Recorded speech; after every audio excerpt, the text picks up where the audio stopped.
All right, joining me right now, CNN political commentators Dave Jacobson and John Thomas.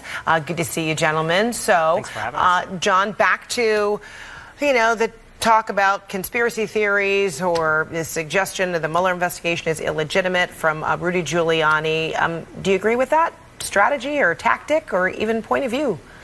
Well, I think there's a larger frustration from the president, his attorneys, and quite frankly his supporters that were more than a year into this, and the original, the fundamental foundation of the investigation looking for Russian collusion in the Trump campaign has not been found. And I think it's frustrating. They want to wrap it up at this point. And as Giuliani said earlier in an interview on CNN, of one of the two questions that Mueller wants to talk about, one related to obstruction. That's a very tricky thing for the president, but I also think it's a very tricky thing for Mueller because he's going to have to get into the president's intent when he fired James Comey, and I just don't think he has it.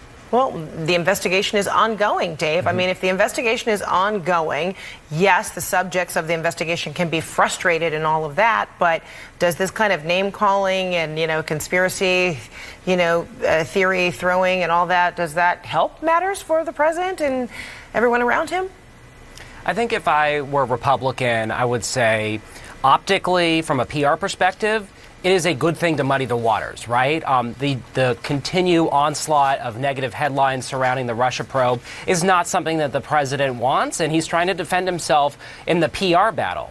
But that's a function of public relations, not a legal question, right? And I think overwhelmingly, the American people, as we saw in CNN's poll just a couple weeks ago, 70% of Americans want Donald Trump to testify before Bob Mueller. Of that, 39% of Republicans want him to. So bottom line, he's going to have to answer to the American people, and they want him to testify. So these attacks on the Mueller probe, really are becoming a rather daily occurrence. And former NSA Director Michael Hayden gave his explanation for what he's seeing in all of this. I think he's simply trying to delegitimize the Mueller investigation, the FBI, the Department of Justice, and he's willing to throw almost anything against the wall. Martha, this is part of a stream. Remember wiretapping Trump Tower, unmasking U.S. identities, FISA applications that were abused, and now we have this. By the way, all of those are wrong. All of those are incorrect. All of those are stunningly normal in the development of intelligence and law enforcement. But you know what? I talk to a lot of people in the country. And for a lot of people in the country, one or another or many of those things have already stuck. So, John, whose credibility is being eroded here? Well, and as it relates to the spy accusation, we saw on The View earlier this last week that James Clapper even said he doesn't like the term spy, but he admitted that there was somebody placed in the Trump campaign leaking information. That was clarified. No, he didn't.